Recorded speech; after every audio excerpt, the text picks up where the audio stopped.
Cedar Falls, Iowa, December 15, 1988. The snow began falling at precisely 6:47 p.m. on that Thursday evening, according to the National Weather Service records. By the time the Cedar Falls Methodist Church choir finished their weekly practice 3 hours later, nearly 8 inches had blanketed the quiet Iowa town.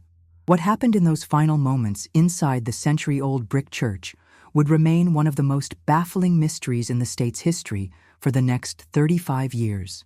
7 dedicated members of the church choir had gathered that evening for their regular Thursday rehearsal, preparing for the upcoming Christmas Eve service. Jennifer Martinez, the 34-year-old choir director and music teacher at the local elementary school, had led the group through their traditional holiday repertoire. Michael Thompson, a 29-year-old bank teller with a rich baritone voice, stood beside Sarah Williams, a 31-year-old nurse whose soprano had graced the choir for over a decade. "So glad to have you here. Comment your city so I can bring cases from your region and also know where you're watching me from." David Chen, the 28-year-old postal worker, had joined the choir only 6 months earlier, but had quickly become an integral part of their harmony. Amanda Foster, at 26, worked at the town's only bookstore and possessed a mezzo-soprano voice that perfectly complemented the group's sound. Joseph Rodriguez, 32, managed the local hardware store and served as the choir's unofficial organizer, always ensuring everyone had their sheet music and knew the schedule. The youngest member, Emily Patterson, was just 23 and worked as a receptionist at the town's medical clinic, her clear alto voice adding depth to their performances. Pastor William Roberts had locked the main church doors at 9:30 p.m., his usual practice after evening activities. He had spoken briefly with the choir members as they gathered their belongings, reminding them about the special Christmas rehearsal scheduled for the following Sunday. The pastor noted nothing unusual about their demeanor or conversations that evening. Each member seemed in good spirits, discussing plans for the holiday season and expressing excitement about their upcoming Christmas Eve performance. The church's caretaker, Gregory Hansen, a 45-year-old man who had maintained the building for nearly 15 years, was responsible for the final security check each night. His duties included ensuring all windows were secured, lights were turned off, and the building was properly locked. Hansen had performed these same tasks hundreds of times without incident.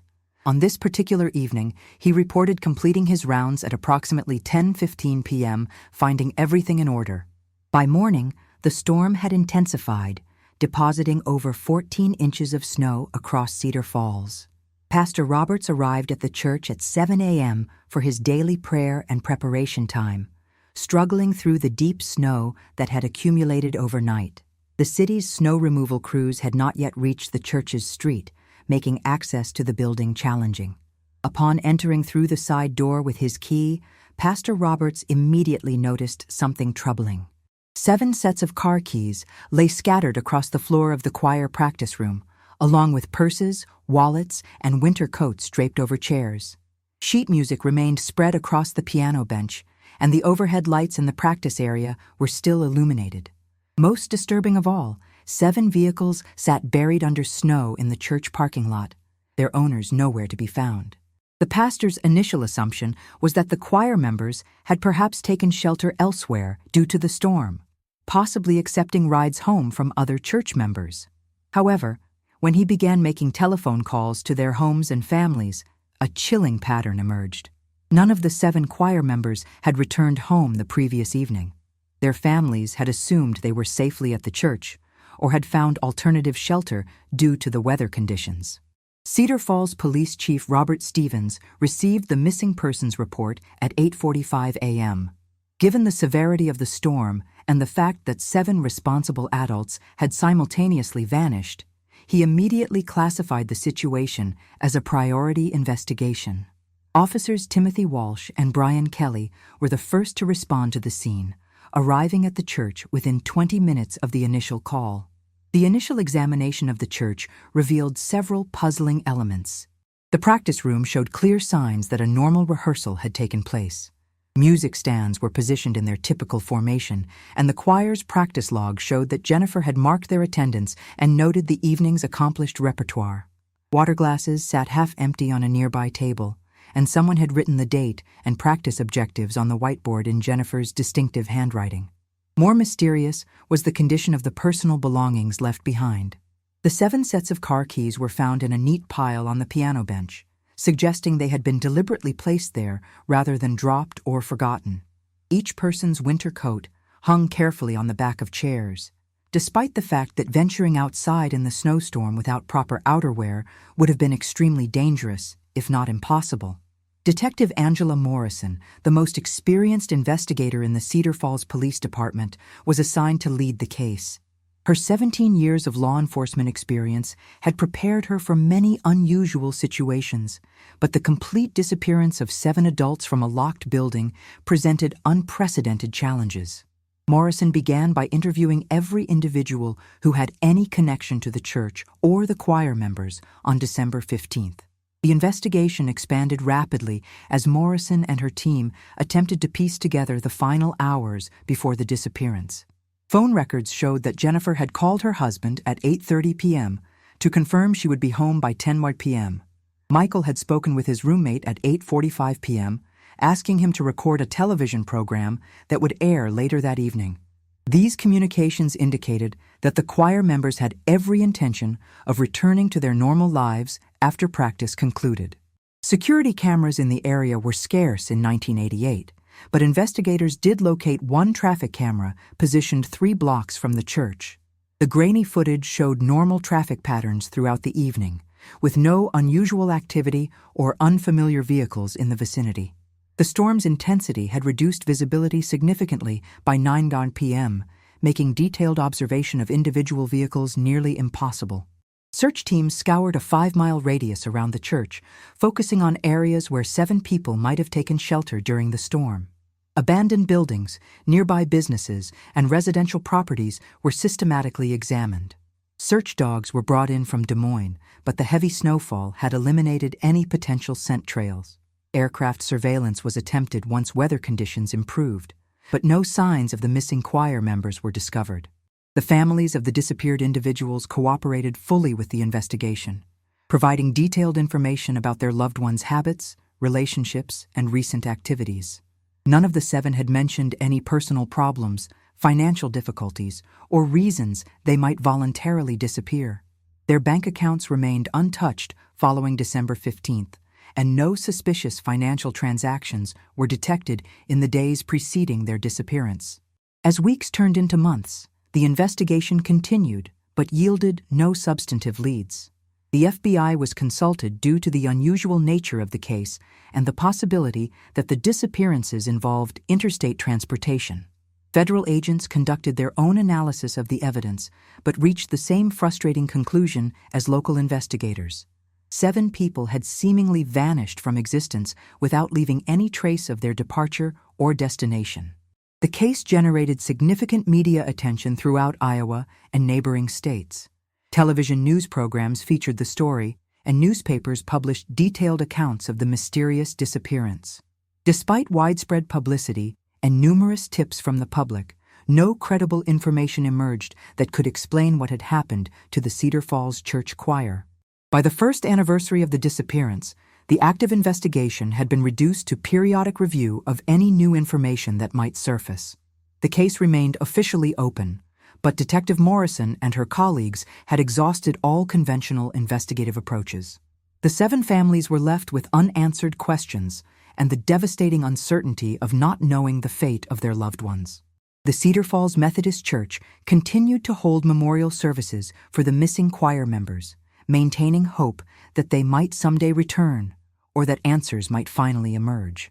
The choir practice room was preserved exactly as it had been found on December 16, 1988, serving as both a memorial and a reminder of the unsolved mystery that had shaken the small Iowa community. As the years passed, the case became part of local folklore, discussed in hushed conversations, and remembered as one of the most inexplicable events in Cedar Falls history. New residents learned about the missing choir from longtime community members, ensuring that the memory of Jennifer, Michael, Sarah, David, Amanda, Joseph, and Emily would not be forgotten. What none of them could have imagined was that the answer to their decades-old questions lay hidden just feet away from where they had gathered to remember the missing 7, waiting patiently for someone to discover the truth that had been concealed for more than 3 decades. Cedar Falls, Iowa, March 14, 2023. Christopher Davis had restored pipe organs across the Midwest for 28 years, but he had never encountered a project quite like the one awaiting him at the Cedar Falls Methodist Church. The century-old instrument, with its towering pipes and intricate mechanical systems, represented both a masterpiece of craftsmanship and a significant challenge for restoration. What Christopher could not have anticipated was that his work would finally solve one of Iowa's most enduring mysteries. The church board had made the difficult decision to sell the historic building to developers who planned to convert it into luxury condominiums. Before the conversion could begin, however, the magnificent pipe organ needed to be carefully removed and relocated to its new home at a church in Minneapolis. Christopher's reputation for handling complex organ relocations had earned him the contract, though the timeline was tight and the work would be challenging. Christopher arrived at the church on a crisp March morning, carrying his specialized tools and accompanied by his assistant, Mark Sullivan, a skilled craftsman who had worked alongside him for 12 years. The 2 men began their assessment by examining the organ's external components, taking detailed measurements and photographs to guide the disassembly process. The instrument was even more impressive up close, with hand-carved wooden details and brass fittings that had maintained their shine despite decades of use. The organ sat in an alcove behind the main sanctuary, positioned against what appeared to be the church's original stone foundation wall. Christopher's initial plan involved carefully disconnecting the pipes and mechanical components before moving the main console away from the wall. However, as he began working around the base of the instrument, he noticed something unusual about the wall's construction. While most of the church featured solid stone masonry typical of late 19th century construction, the section directly behind the organ appeared different. The mortar between certain stones looked newer, and the pattern of the stonework seemed inconsistent with the rest of the building.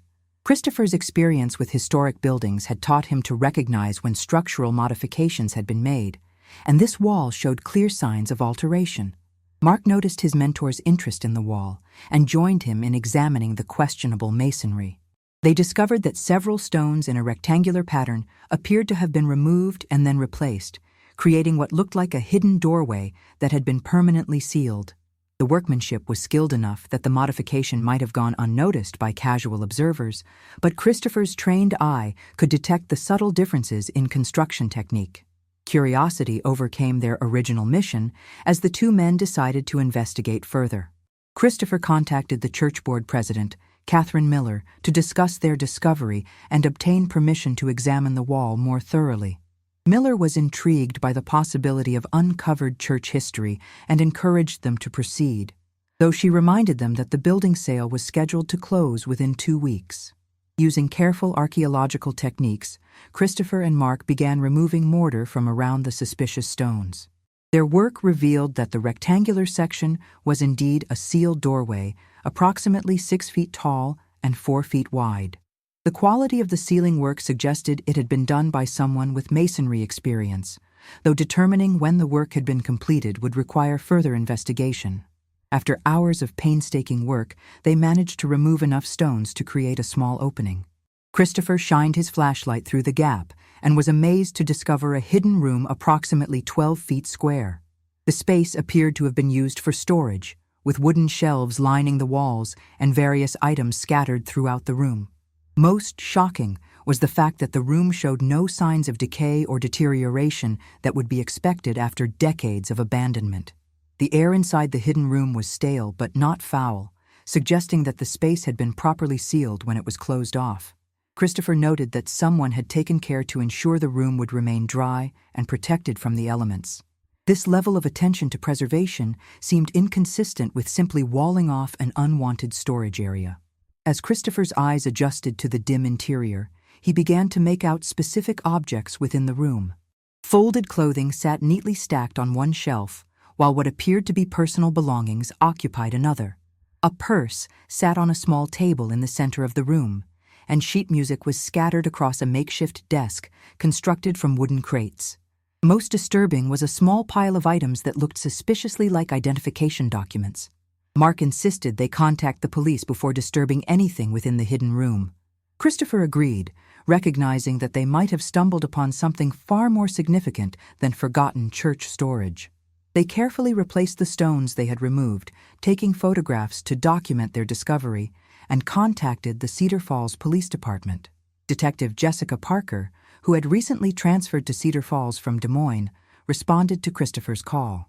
Her background in criminal investigation and evidence preservation made her the logical choice to assess the situation.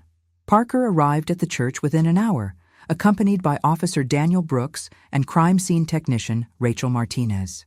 Parker's initial examination of the hidden room confirmed Christopher's suspicions that the contents were not typical storage items. The clothing appeared to be winter garments from several decades earlier, and the personal belongings showed signs of having been hastily gathered rather than carefully stored. Most significantly, the identification documents included driver's licenses and credit cards bearing names that seemed familiar to the veteran detective. A quick radio call to the police station's records department provided the connection that sent chills through everyone present. The names on the identification documents matched exactly with the 7 choir members who had disappeared from this very church on December 15, 1988. Jennifer Martinez's purse sat on the table, her driver's license still visible through the clear plastic window. Michael Thompson's wallet lay open nearby, his credit cards and cash undisturbed after 35 years. The discovery transformed what had begun as a routine organ relocation into the potential solution of Cedar Falls' most famous cold case. Detective Parker immediately secured the scene and contacted her supervisor to request additional resources. The hidden room was treated as an active crime scene, with photographers and forensic specialists called in to document every detail before any items were moved. Christopher and Mark found themselves at the center of an investigation they had never intended to trigger. Their simple desire to understand unusual construction had uncovered evidence that had remained hidden for more than 3 decades. The implications were staggering. If the choir members' belongings were in this room, what had happened to the 7 people themselves? As word of the discovery spread through Cedar Falls, families who had spent 35 years wondering about their loved one's fate gathered at the church. The media attention was immediate and intense, with reporters arriving from across Iowa and neighboring states. The small town that had lived with an unsolved mystery for so long suddenly found itself thrust back into the national spotlight.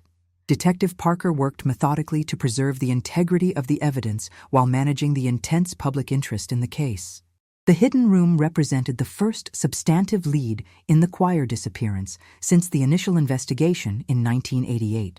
Every item within the space would need to be carefully cataloged and analyzed for clues about what had happened on that snowy December evening so many years earlier. The preliminary examination revealed that the personal belongings appeared to have been placed in the room hurriedly, as if someone had needed to hide evidence quickly. The condition of the items suggested they had been undisturbed since being sealed in the room, providing investigators with a potential treasure trove of forensic evidence that had been perfectly preserved. Christopher's expertise in building construction became invaluable as investigators tried to determine when the room had been sealed.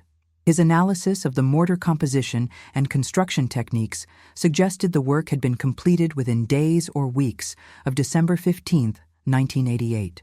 This timing strongly indicated that the sealing of the room was directly connected to the choir members' disappearance. As the first day of the investigation concluded, Detective Parker stood in the sanctuary of the Cedar Falls Methodist Church, looking at the pipe organ that had inadvertently become the key to solving a 35-year-old mystery. The instrument that had provided music for countless worship services and celebrations had also served as an unwitting guardian of dark secrets. The families of the missing choir members faced a new reality. After decades of uncertainty, they were finally getting answers. However, those answers were raising even more disturbing questions about what had truly happened on that December night in 1988, and why someone had gone to such elaborate lengths to hide the evidence of their disappearance. What investigators would discover in the coming days would reveal a truth far more sinister than anyone had imagined, buried not just behind the church's walls, but within the very heart of the community that had mourned the missing 7 for more than 3 decades. Cedar Falls Police Department, March 16, 2023. Detective Jessica Parker had spent the past 48 hours immersed in the original case files from 1988, searching for clues that investigators might have overlooked during the initial investigation.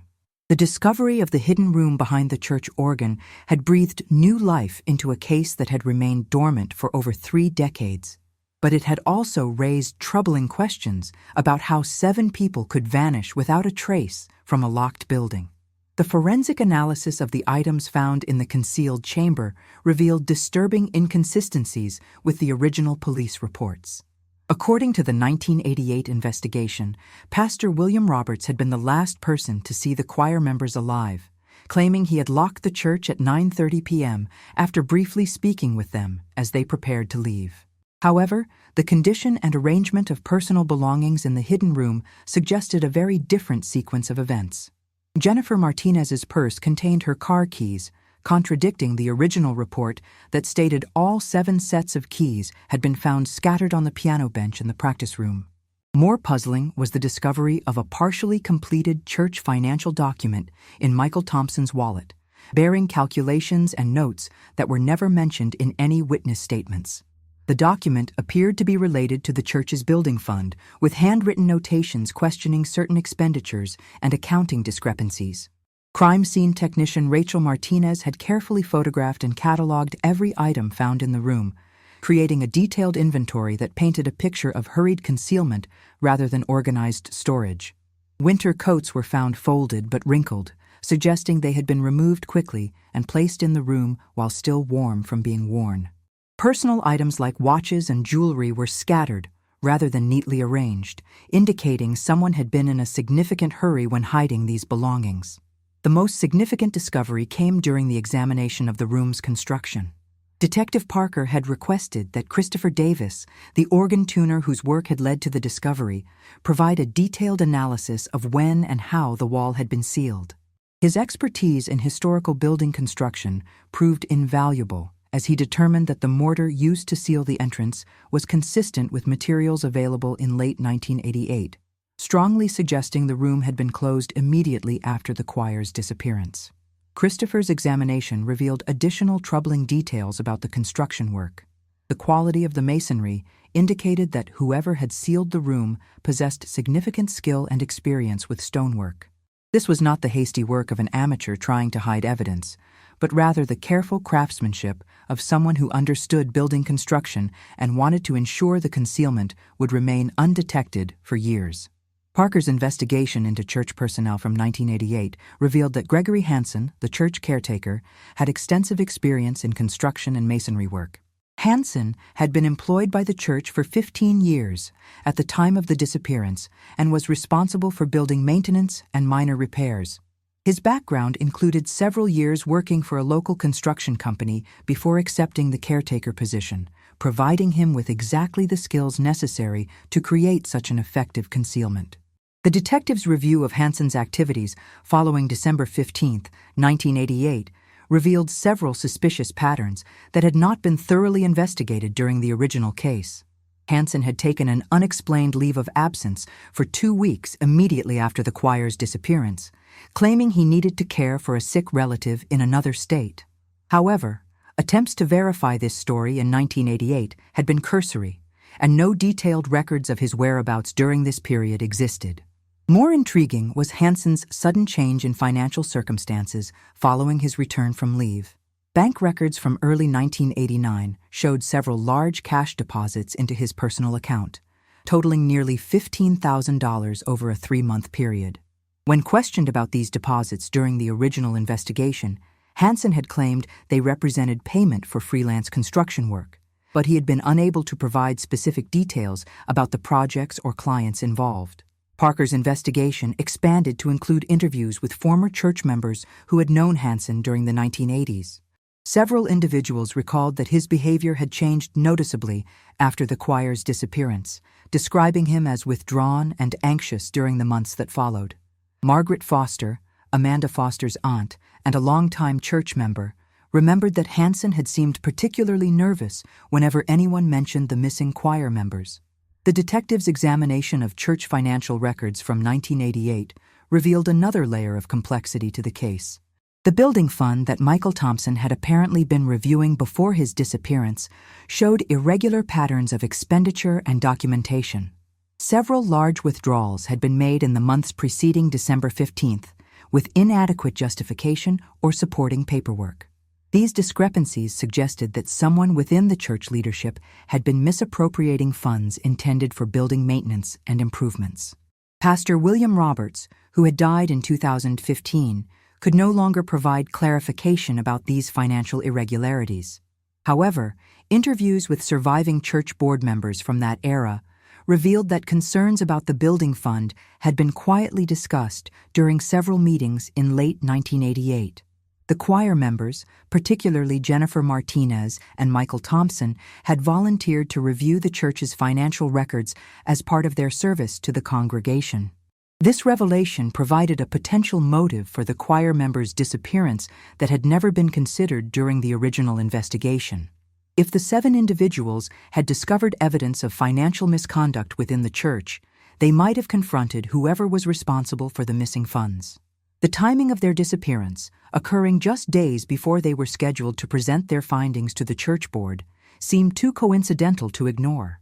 Parker's investigation took on new urgency as she realized that the choir members might have been targeted specifically because of their knowledge of the financial irregularities.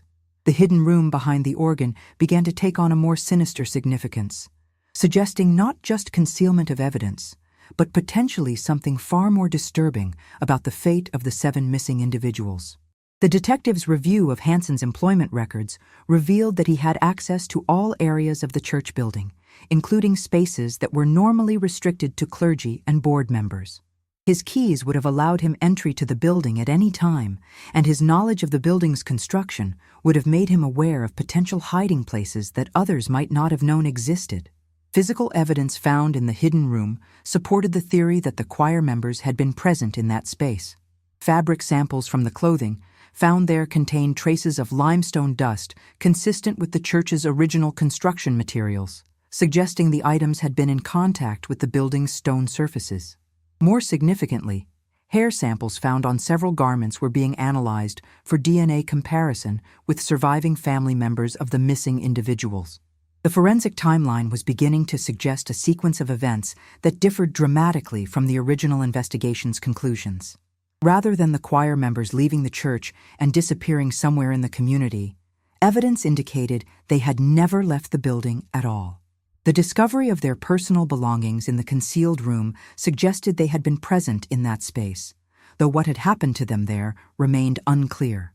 Parker's investigation had identified Gregory Hansen as the prime suspect in the choir members' disappearance, but significant questions remained unanswered. Hansen was now 79 years old and living in a nursing home on the outskirts of Cedar Falls, his memory reportedly affected by the early stages of dementia. The detective would need to approach him carefully, balancing the need for information with the ethical considerations of questioning someone with cognitive impairment. As the investigation intensified, Parker couldn't shake the feeling that the hidden room held more secrets than had yet been discovered. The careful preservation of the choir members' belongings suggested someone had intended to return to them, perhaps when the immediate danger of discovery had passed. The fact that the room had remained sealed for 35 years indicated that whoever was responsible had either died, moved away, or never found an opportunity to retrieve what they had hidden. The detective prepared to confront Hansen with the new evidence, knowing that this conversation might finally provide answers to questions that had haunted Cedar Falls for more than 3 decades.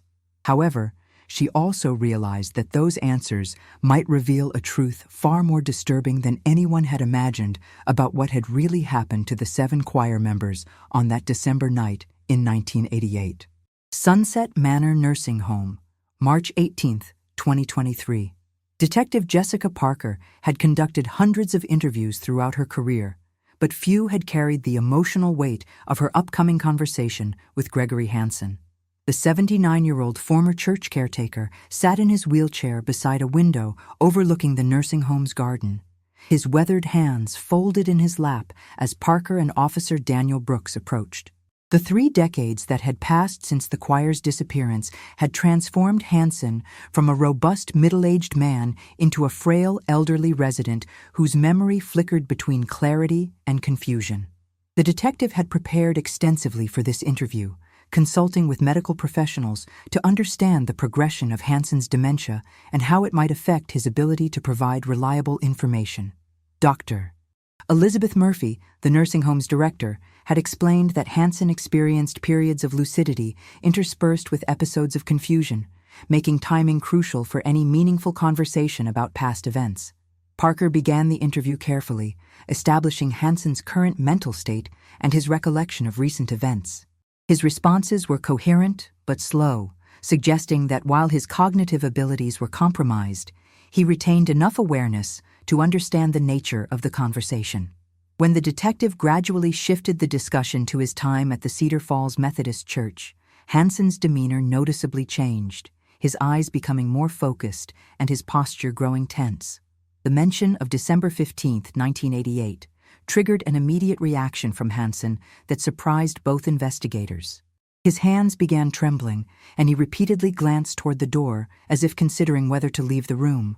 When Parker showed him photographs of the choir members, Hansen's breathing became labored, and he whispered that he had tried to forget about that night for 35 years, but the memories had never truly left him. Hansen's initial responses were fragmented and difficult to follow, mixing references to the past with concerns about his current surroundings. However, as the interview progressed, certain details began emerging with startling clarity. He spoke about the weight of keeping secrets and the fear that had consumed him for decades, though he stopped short of providing specific information about what had actually happened to the choir members. The detective's presentation of evidence from the hidden room provoked the most significant response from Hansen. When shown photographs of the personal belongings found behind the church organ, his composure completely broke down. Tears streamed down his face as he admitted that he had known about the room and had been the one responsible for sealing it. However, his explanation for why he had taken this action remained unclear, obscured by emotional distress and fragmented memories. Parker's careful questioning revealed that Hansen's involvement in the choir's disappearance was more complex than initially suspected. Rather than acting as the primary perpetrator, his role appeared to be that of someone who had discovered evidence of a crime and had made the decision to conceal it rather than report it to authorities. His motivation for this choice seemed rooted in fear and self-preservation rather than malicious intent. The breakthrough in the interview came when Hansen began describing his discovery of the choir members in the church basement on the morning of December 16, 1988. His account, though delivered in disjointed fragments, painted a picture of 7 individuals who had been trapped in a storage area below the main sanctuary. Hansen claimed that by the time he found them, it was already too late to save their lives, and he had panicked about how to handle the situation. Hansen's description of the church basement storage area provided investigators with crucial new information about the case. He explained that the space had been used for storing seasonal decorations and old furniture, accessed through a door that could be locked from the outside. The area had poor ventilation and no emergency exit, making it potentially dangerous if someone became trapped inside. His account suggested that the choir members had somehow become confined in this space and had been unable to escape. The former caretaker's explanation for sealing the hidden room revealed the extent of his panic and poor judgment in the aftermath of his discovery. Rather than immediately contacting authorities, Hansen had made the decision to move the choir members' belongings to the concealed space behind the organ and seal the entrance. His reasoning, clouded by fear and confusion, was that he believed he would be blamed for their deaths due to his responsibility for building security. Hansen's account of moving the personal belongings was particularly disturbing, as it revealed the calculated nature of his cover-up efforts. He had carefully transported items from the basement storage area to the hidden room, ensuring that no evidence remained in the original location. The process had taken him several hours over multiple trips, during which he had constantly feared discovery by other church members or law enforcement officials. The detective's investigation into the church basement confirmed several elements of Hansen's story. Building plans from the 1890s showed that the storage area he described had indeed existed, though it had been modified and partially sealed during renovations in the 1990s. The space had been accessed through a heavy wooden door that featured an old-fashioned lock mechanism that could trap someone inside if the door closed unexpectedly. Physical evidence supported Hansen's claim about the basement storage area being the actual location where the choir members had died. Soil samples from the current basement floor showed traces of limestone dust and organic material consistent with human remains, though any substantial evidence had likely been disturbed during the 1990s renovations. The timing of those renovations, occurring just 4 years after the disappearance, suggested that someone had deliberately eliminated evidence from the original crime scene. Hansen's emotional state during the interview indicated that he had carried tremendous guilt about his actions for more than 3 decades. His repeated references to nightmares and sleepless nights painted a picture of a man who had been haunted by his decision to conceal rather than report what he had discovered. The psychological burden of keeping such a significant secret had clearly taken a severe toll on his mental health over the years. The detective's questioning about Hansen's financial situation following the choir's disappearance revealed another troubling aspect of the case. His explanation for the large cash deposits in early 1989 remained vague and unconvincing, though he hinted that someone had provided him with money to ensure his continued silence about what he had discovered. This suggestion opened up the possibility that Hansen was not the only person involved in the cover-up of the choir members' deaths. Parker's interview with Hansen had provided crucial information about the fate of the 7 missing individuals, but it had also raised new questions about who else might have been involved in their deaths and the subsequent cover-up. Hansen's role appeared to be primarily that of someone who had discovered evidence of a crime and had made poor decisions about how to handle the situation. However, his hints about receiving money for his silence suggested that others were involved who had much more to lose if the truth about December 15, 1988, ever came to light. As the interview concluded, Hansen made one final statement that sent chills through both investigators. He warned them that uncovering the complete truth about what had happened to the choir might put them in danger, just as asking questions had put the 7 members at risk 35 years earlier. His implication that the choir's deaths were not accidental but rather the result of their investigation into church financial irregularities added a sinister dimension to the case that neither detective had fully anticipated. The nursing home interview had provided investigators with their first clear picture of what had happened to the Cedar Falls church choir, but it had also revealed that the complete story was far more complex and potentially dangerous than anyone had realized. Hansen's confession about concealing evidence was just the beginning of unraveling a conspiracy that had remained hidden for more than 3 decades, protected by fear, silence, and the passage of time. Cedar Falls Police Department, March 20, 2023. The breakthrough Detective Jessica Parker had been waiting for came from an unexpected source. Dr. Elizabeth Murphy, the nursing home director, contacted the police department to report that Gregory Hansen had been experiencing severe anxiety attacks since his interview 2 days earlier. His distress had become so acute that medical staff were concerned about his physical health, and he had repeatedly requested to speak with Detective Parker about matters he claimed were weighing heavily on his conscience. Parker arrived at Sunset Manor to find Hansen in a dramatically different state than during their previous encounter. The fragmented, confused man she had interviewed earlier had been replaced by someone who appeared lucid and determined, as if the act of partially confessing had cleared away decades of mental fog. His hands no longer trembled, and his eyes held a clarity that had been absent during their first conversation. Hansen's second confession revealed the true scope of the conspiracy that had resulted in the choir members' deaths and the subsequent cover-up. His earlier account of discovering the 7 individuals in the church basement had been incomplete, omitting crucial details about how they had come to be trapped in that location. The full truth, as Hansen now revealed it, painted a picture of premeditated murder disguised as tragic accident. The former caretaker explained that Pastor William Roberts had been systematically embezzling funds from the church building account for more than 2 years before December 1988. The pastor's theft had initially involved small amounts that went unnoticed, but his gambling addiction had escalated his need for larger sums of money. By late 1988, Roberts had stolen nearly $40,000 from various church accounts, creating discrepancies that would inevitably be discovered during the annual financial review. Jennifer Martinez and Michael Thompson, as volunteer financial reviewers for the church board, had uncovered evidence of the missing funds during their examination of records in early December 1988. Their discovery had led them to confront Pastor Roberts privately, hoping to give him an opportunity to explain the discrepancies before involving other church leaders. This confrontation had taken place in Roberts' office on December 14th, the day before the choir's regular Thursday practice. Hansen's revelation about the events of December 15th provided the missing piece of the puzzle that had confounded investigators for 35 years.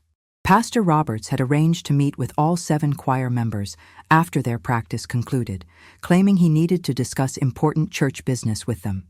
He had led them to the basement storage area under the pretense of showing them building maintenance issues that required their input as active church volunteers. The basement storage room, as Hansen described it, had been modified by Roberts specifically for this purpose. The pastor had removed the interior door handle and disabled the emergency lighting system, creating a space from which escape would be impossible once the heavy wooden door was closed and locked from the outside. Roberts' plan had been to create the appearance of a tragic accident, with the choir members supposedly becoming trapped during an innocent inspection of the building's lower level. Hansen's role in the conspiracy had been more significant than his earlier confession had suggested. Pastor Roberts had recruited the caretaker's assistance by revealing that the church board suspected Hansen of stealing maintenance supplies and tools.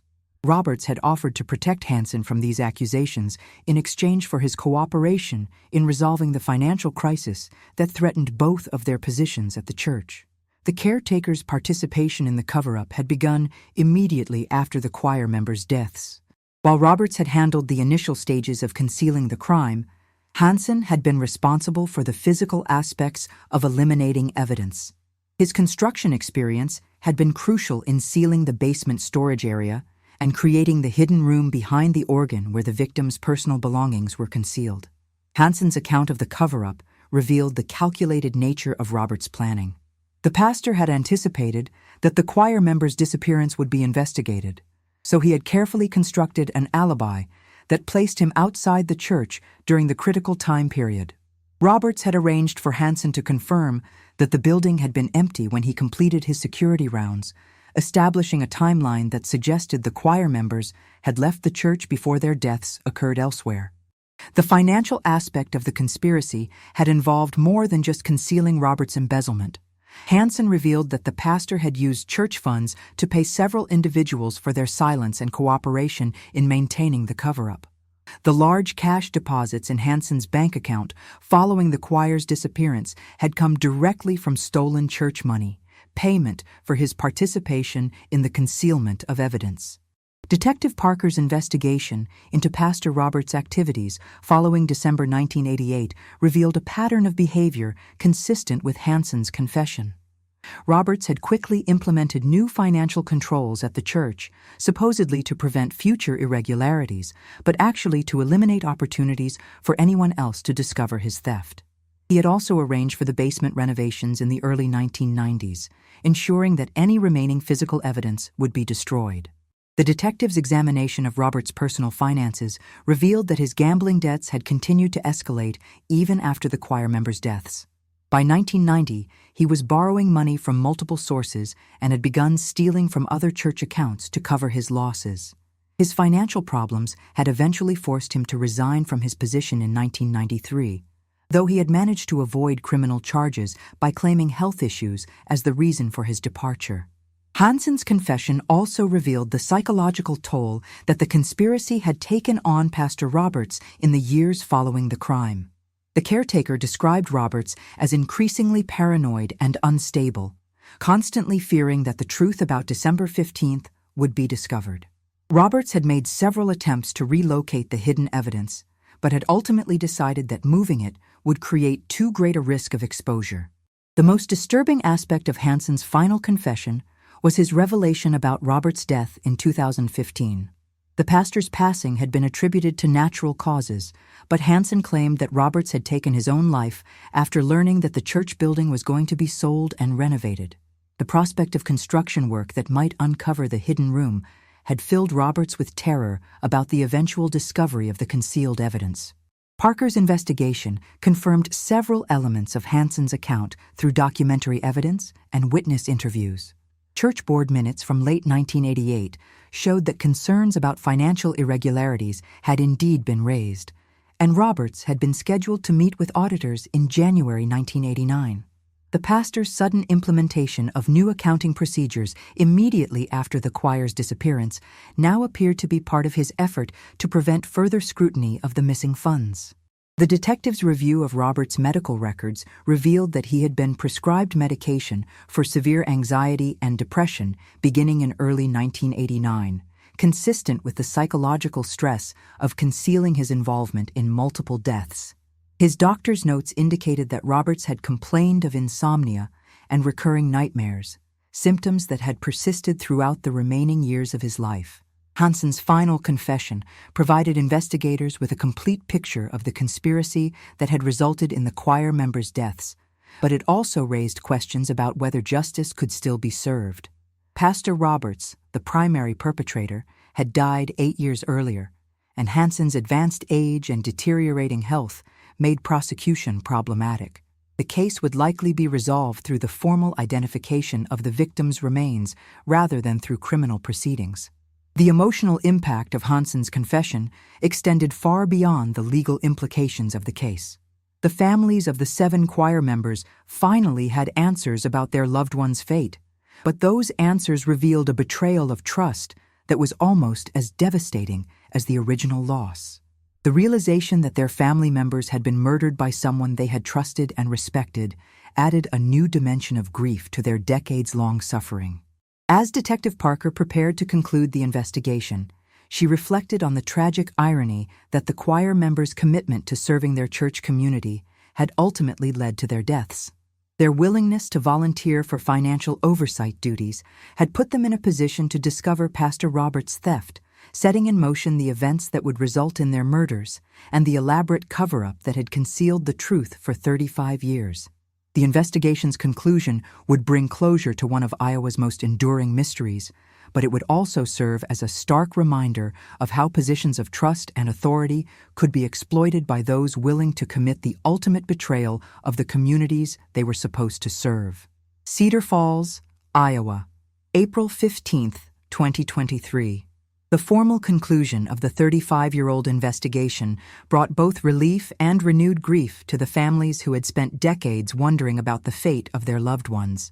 Detective Jessica Parker stood before a packed courtroom as she presented the final report on the case that had captivated Cedar Falls and garnered national attention. The truth about what had happened to the 7 choir members on December 15, 1988, was finally being revealed to the community that had lived with uncertainty for more than 3 decades. The forensic examination of the church basement had yielded the physical evidence necessary to confirm Gregory Hansen's confession about the location where the choir members had died. Specialized ground-penetrating radar had detected anomalies in the concrete floor that suggested the presence of human remains beneath the surface. Careful excavation had revealed bone fragments and personal items that corroborated Hansen's account of the victims being trapped in the sealed storage area. DNA analysis had definitively identified the remains as belonging to Jennifer Martinez, Michael Thompson, Sarah Williams, David Chen, Amanda Foster, Joseph Rodriguez, and Emily Patterson. The forensic evidence supported the conclusion that they had died from asphyxiation after being trapped in the poorly ventilated basement room. The condition of the remains indicated that their deaths had occurred within hours of being confined in the space, consistent with the timeline Hansen had provided. The legal proceedings against Gregory Hansen presented unique challenges due to his age and deteriorating mental condition. Medical evaluations determined that while Hansen was competent to understand the charges against him, his advanced dementia made him unfit to stand trial. The district attorney's office had decided to pursue a resolution that would formally acknowledge Hansen's role in the cover-up, while recognizing the practical limitations of prosecuting someone in his condition. Hansen's formal plea agreement included his admission of guilt for tampering with evidence, obstruction of justice, and accessory after the fact to murder. In exchange for his cooperation and full disclosure about the events of December 1988, prosecutors agreed to a sentence that would allow him to remain in the nursing home under supervised custody. The agreement satisfied the legal requirement for accountability while acknowledging the humanitarian concerns surrounding his prosecution. The revelation about Pastor William Roberts' role as the primary perpetrator had profound implications for the Cedar Falls community. Roberts had been remembered as a respected religious leader who had served the church for more than 15 years before his retirement. The discovery that he had murdered 7 of his parishioners to conceal his financial crimes shattered the trust that many community members had placed in him and forced a re-evaluation of his entire tenure at the church. The investigation into Roberts' embezzlement revealed the full scope of his financial crimes against the church community. Forensic accounting showed that he had stolen approximately $65,000 over a 3-year period, using increasingly sophisticated methods to conceal his theft. The money had been used primarily to cover gambling debts and support his addiction to casino games and sports betting. The families of the 7 victims found some measure of closure in finally learning the truth about their loved one's fate, though the knowledge brought its own form of pain. The realization that Jennifer, Michael, Sarah, David, Amanda, Joseph, and Emily had been betrayed by someone they trusted added a layer of anguish to their grief. However, having definitive answers allowed them to properly mourn their losses and begin the process of healing that had been impossible while their fate remained unknown. Memorial services were held for each of the 7 choir members, allowing the community to honor their memory and acknowledge their contributions to the church and broader Cedar Falls area.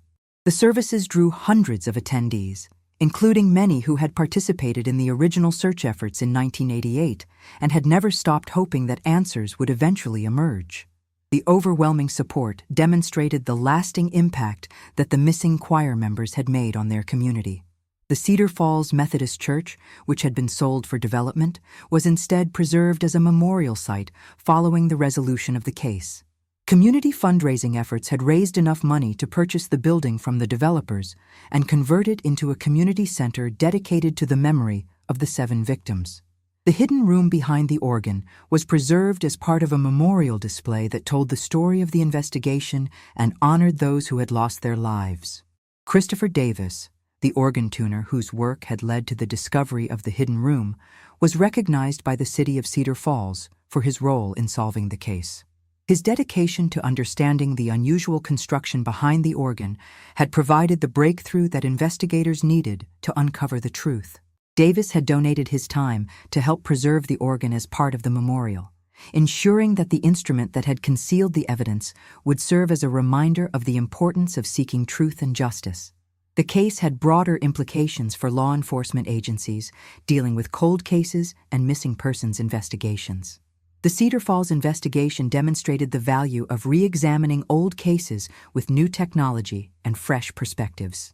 The preservation of evidence in the hidden room had provided forensic opportunities that were not available in 1988, highlighting the importance of maintaining case files and physical evidence even when investigations appear to have reached dead ends. Detective Parker's methodical approach to the investigation had been crucial in uncovering the conspiracy that had concealed the truth for 35 years. Her willingness to question the original investigation's conclusions and her careful analysis of the physical evidence had revealed inconsistencies that previous investigators had missed. The case served as a model for how modern investigative techniques could be applied to historical crimes. The psychological impact of the case extended beyond the immediate families of the victims to include the broader Cedar Falls community. Many residents had known and respected Pastor Roberts, and learning about his crimes forced them to confront difficult questions about trust, authority, and the potential for deception within institutions they had considered sacred. Counseling services were made available to help community members process their reactions to the revelations. The final chapter of the investigation included efforts to identify and return stolen church funds that Roberts had hidden in various accounts. While much of the money had been spent or lost through his gambling activities, investigators were able to recover approximately $20,000 that was returned to the church's current congregation. These funds were used to support the memorial project and provide assistance to the victims' families. Gregory Hansen's remaining time at the nursing home was marked by a sense of relief that the truth had finally been revealed. Medical staff reported that his anxiety levels had decreased significantly after his full confession, and he had expressed gratitude for the opportunity to acknowledge his role in concealing the crime. His cooperation with investigators had been complete, providing details that helped answer every remaining question about the case. The resolution of the Cedar Falls church choir case brought national attention to the importance of financial oversight in religious organizations and the potential consequences when trust is violated.